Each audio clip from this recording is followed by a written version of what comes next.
يا شهيدة خدت في وشك كده وخرجت من غير ما اسلم على امي ولا اخواتي.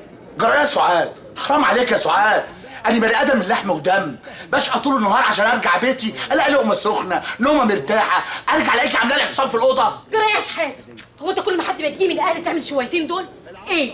عايز افضل لوحدي زي قرد قطع في البيت، اكلم الحيطان ولا اتسايل مع العفش؟